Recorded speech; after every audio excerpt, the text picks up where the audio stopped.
October 2 விசிக மகளிர் விடுதலை இயக்கம் நடத்தும் மது மற்றும் போதைப் பொருள் ஒழிப்பு மகளிர் மாநாடு அணிதிரள்வோம் வாரீர். இடம் உளுந்தூர்பேட்டை.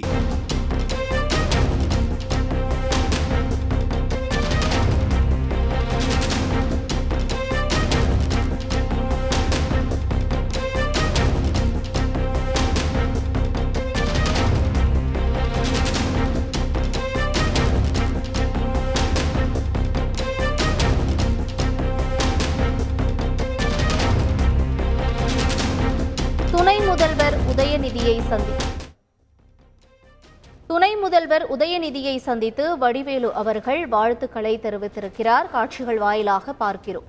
கூடுதல் தகவல்களை செய்தியாளர் ஜெகன் வழங்க கேட்கலாம். ஜெகன், வணக்கம். இந்த சந்திப்பு தொடர்பான முழு விவரங்கள் என்ன? வணக்கம்.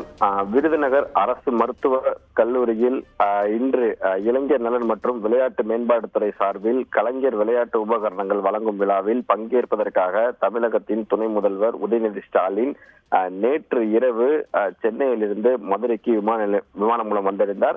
இந்த நிலையில் பார்த்திருந்தால் நேற்று அவருக்கு விமான நிலையத்தில் உற்சாகமாக வரவேற்பு அளிக்கப்பட்டது. அது மட்டும் இல்லாமல் வழியெங்கிலும் பார்த்திருந்தால் அவருக்கு உற்சாக வரவேற்பு அளிக்கப்பட்டது.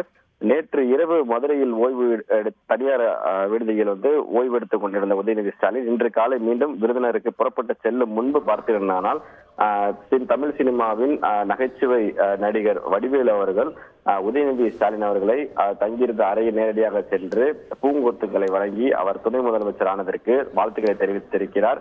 வடிவேலு அவர்கள் வந்து கிட்டத்தட்ட 5 நிமிடத்தில் அவரை சந்திவிட்டு உலக சென்று விட்டார். இந்த நிலையில் பார்த்திருந்தால் உதயநிதி ஸ்டாலின் அவர்களுக்கு வாழ்த்து தெரிவிப்பதற்காக குறிப்பாக அவர் துணை முதலமைச்சராக பதவியேற்ற பின்பு மதுரைக்கு வரக்கூடிய முதல் நிகழ்ச்சி என்பதால் அவர் அந்த வாழ்த்தை தெரிவிப்பதற்காக வந்ததாக தகவல் தெரிவித்துள்ளார். விவரங்களுக்கு நன்றி ஜெகநாத். அக்டோபர் 2 விசிக மகளிர் விடுதலை இயக்கம் நடத்தும் மது மற்றும் போதைப் பொருள் ஒழிப்பு மகளிர் மாநாடு அணிதிரள்வோம் வாரீர். இடம் உளுந்தூர்பேட்டை.